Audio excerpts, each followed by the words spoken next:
Kecha 108,5 ga to'g'ri kelganda. Kecha ne'matdagi kichkina anaqa tashlab yuborgan ekansiz, tashlagandingiz-da. Shuni biz endi Instagramga qo'ydik-da. Shu yerda odamlarda ozgina e'tiroz bo'lib qoldi Nuriddin aka. Bu faqat kombaynchidan olib qaragansizlar, balkim O'zbekiston master bo'ladi. Nechinchida ekilgan ne'mat aka bu?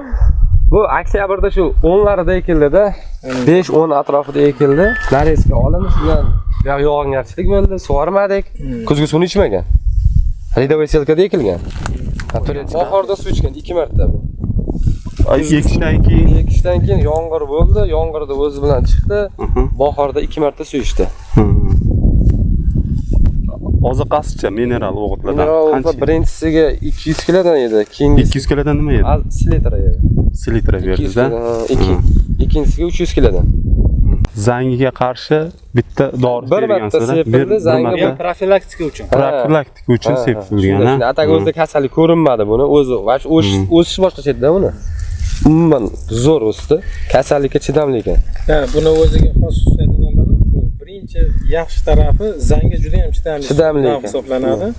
Ikkinchi yaxshi tarafi buni yotib qolishga juda ham chidamli.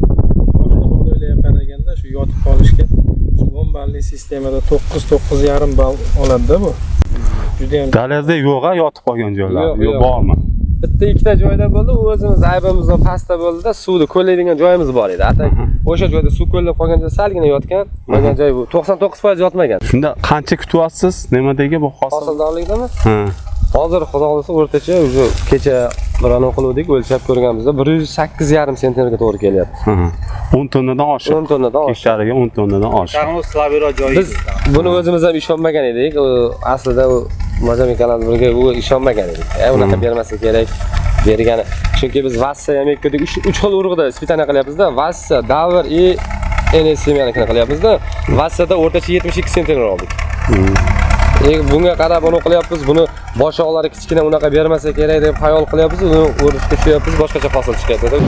Hozir mana kombayndamiz Oqqurbon tumanida Sanjar aka kombaynda o'ryaptilar mana. Sanjar aka, shu bug'doy haqida nima deysiz aka? Mana siz o'ryapsiz, o'rtacha qanaqa hosil beryapti? Juda yaxshi. Hosilimiz zo'r.